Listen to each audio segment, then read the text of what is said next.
This probably isn't how most sailing stories start, but stay with us.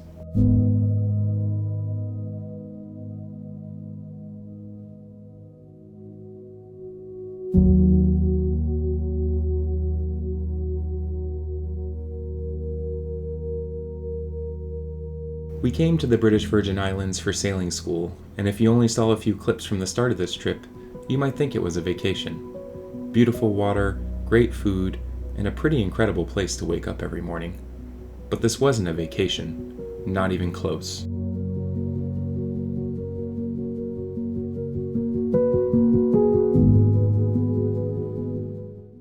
Before sailing school officially started, we intentionally built in a short window to settle in and enjoy where we were. It was a deliberate choice, knowing that once the course began, everything would change fast. And it did. The pace shifted, expectations rose, and our days moved quickly away from relaxation and toward learning how to run a boat safely and correctly.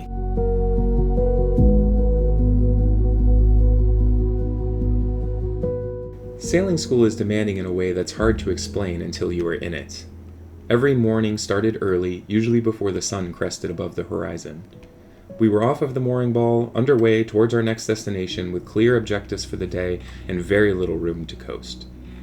There was always something to prepare for, something to review, something to improve. From navigation to weather, and yeah, I'm pretty much a weatherman now, sail trim, communication, safety, you're constantly thinking, constantly adjusting, and constantly aware that the decisions you make actually matter, and you're responsible for the safety of the crew.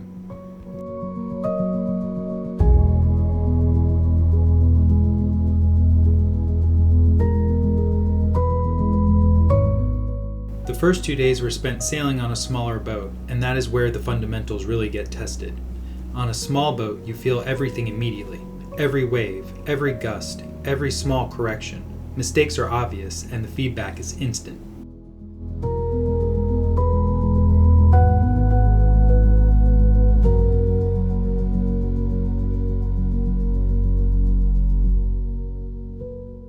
We spent those days focused on points of sail, boat handling, and developing awareness of the wind and what the boat was doing beneath us. And even in challenging conditions, including 8-foot waves on a 20-foot boat, things felt surprisingly natural. Not easy, but intuitive in a way that told us the training was clicking.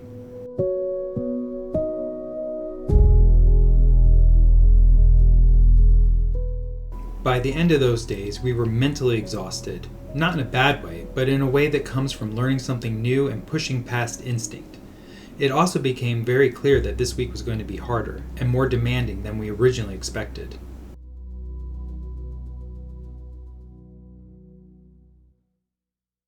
Obviously, Benny couldn't come with us, so here's a short Benny break.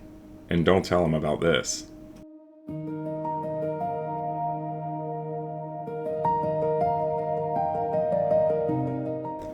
Even during the first 2 days, we were living aboard the catamaran safely docked at the marina. Transitioning to sailing on the catamaran felt like a major step forward. There was more space and more comfort, but also a lot more responsibility. More systems to understand, more decisions to make, and more coordination between everyone on board.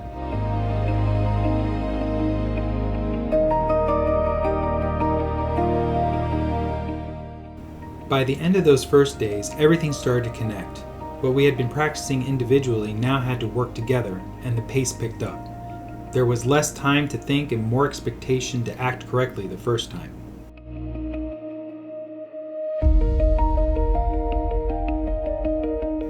Our first catamaran sail took us from Penn's Landing to Trellis Bay to pick up the rest of the students. Trellis Bay is one of those places that immediately sticks with you. The airport is right there. You can step off a plane and be in the water in minutes, which made the start of this next phase feel abrupt in the best way.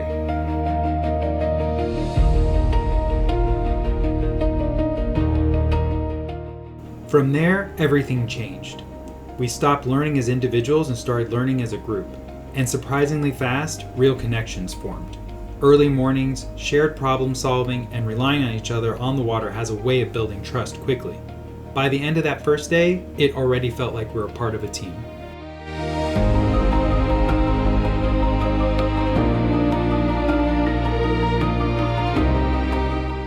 From there, we sailed first to Prickly Pear Island. This was a working sail. We practiced running a slalom course around mooring balls, dialing in boat control and precision, while everything was happening in real time. It was focused and demanding, the kind of practice where you feel the boat respond to every input.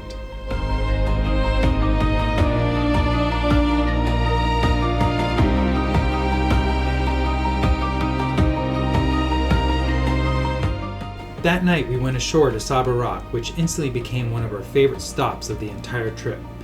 It's a restaurant and resort built on top of a tiny rock in the middle of a bay, and it somehow feels both remote and incredibly polished at the same time. The whole place had the energy of an upscale ski lodge dropped into the Caribbean, filled with people who looked like they knew exactly what they were doing and exactly where they were going.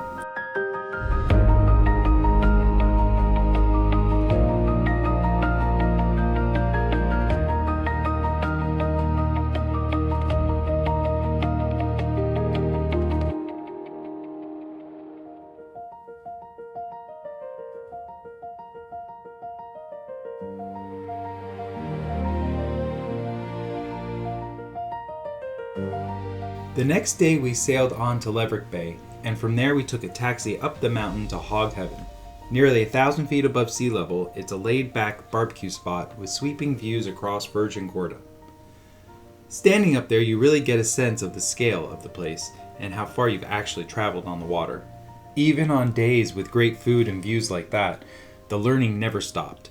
We were constantly reviewing decisions, talking through scenarios, and thinking ahead to what the next leg would require. Sailing does not pause just because the destination is beautiful. You can say that again.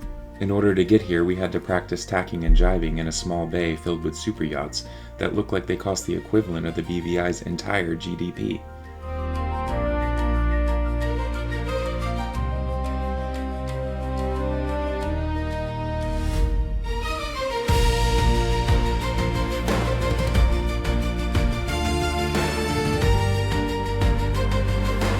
Guana Island was where the rhythm of the week really started to settle in. Sail, anchor, snorkel, reset, and then prepare to do it all again the next day. This is where cruising stopped feeling like a concept and started feeling like a routine. You begin to understand how much planning and awareness goes into what, from the outside, looks effortless.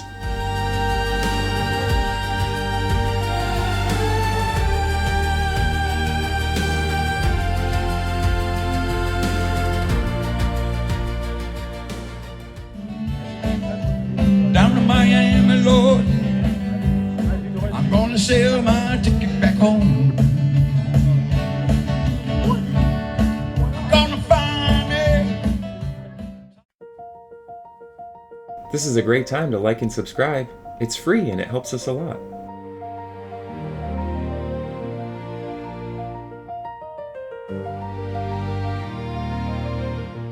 From Guana Island, we sailed to one of the most well-known stops in the British Virgin Islands, Joyce Van Dyke, and yes, it is every bit as beautiful as people say. But for us, this was also a serious training day. After making the obligatory stops at White Bay and the Soggy Dollar, we had dinner at Foxy's and turned in for the night. It was one of those evenings that feels relaxed on the surface, but everyone knows the next day is going to be serious.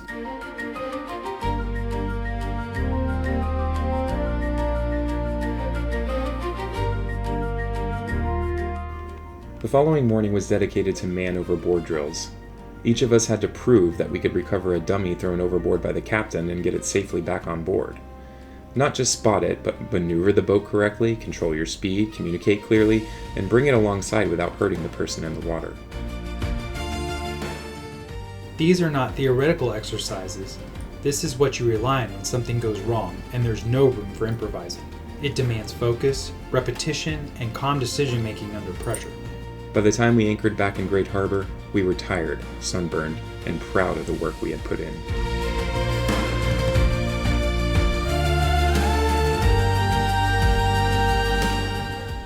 Before we ever reached Norman Island, both Jason and I took turns acting as skipper. Each of us ran the boat for an hour, responsible for keeping the vessel and crew safe while following a sail plan. By that point, the work felt natural, not effortless, but controlled. The fundamentals were there, and the decision-making started to feel steady and intentional. We both had already scored 95% or higher on the written exams up to that point, and it showed in how we handled the boat. That night, we anchored at Norman Island and made it to Willie T's. It was fun, memorable, and it felt earned. But even then, the reality of sailing school was never far away. There was always an early morning coming and another day waiting for us.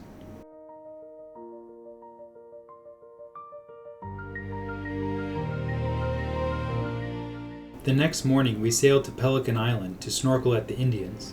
This was one of those rare moments where everything slowed down, floating in the water, quiet, and completely present. Those moments hit differently when you know exactly how much work it took to get there.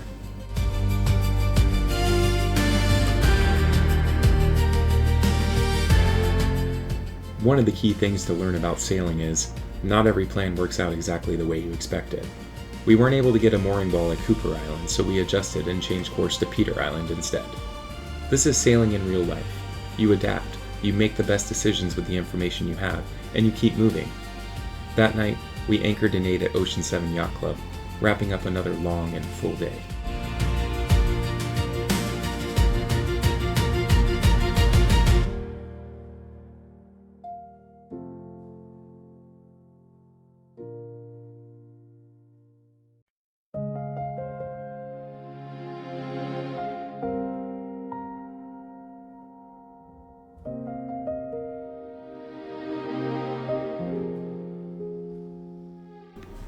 By the end of the week, we had sailed 125 nautical miles. We completed a full loop around Tortola, the largest island in the British Virgin Islands, and visited 7 different islands along the way. Every mile was logged, every passage recorded, and every decision added to our experience and confidence on the water. This week was not a getaway or a highlight reel. It was about building a foundation, earning confidence, and setting ourselves up for what comes next.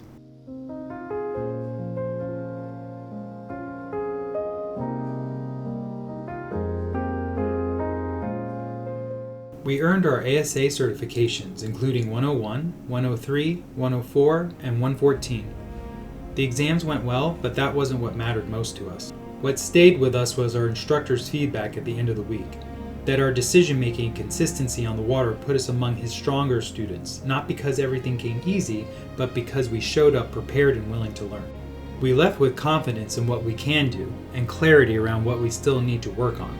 That balance is what a good sailing school really gives you.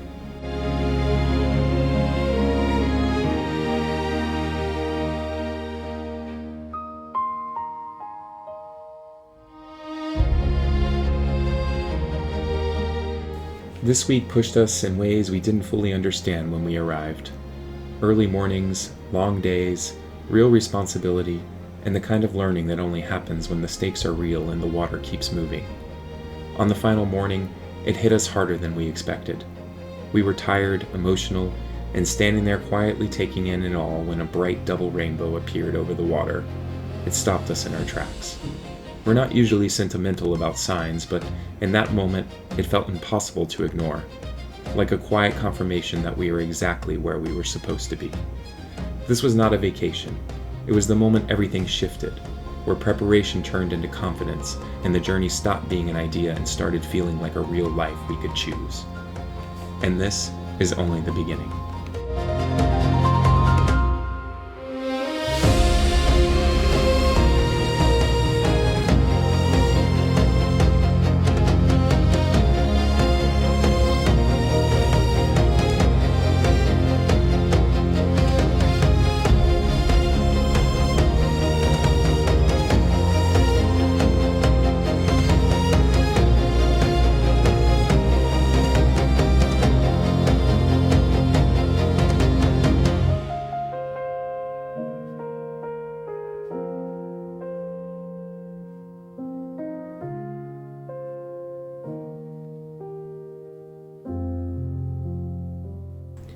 So yeah, back to this.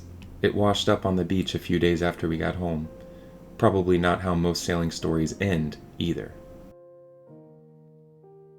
Quick shout out to Steve, Kelly, and Joel at Top Tier Sailing. They were absolutely amazing, and we highly recommend them for any of your sailing needs in the BVI. Join us next time on Tales and Sails to see where our journey takes us next.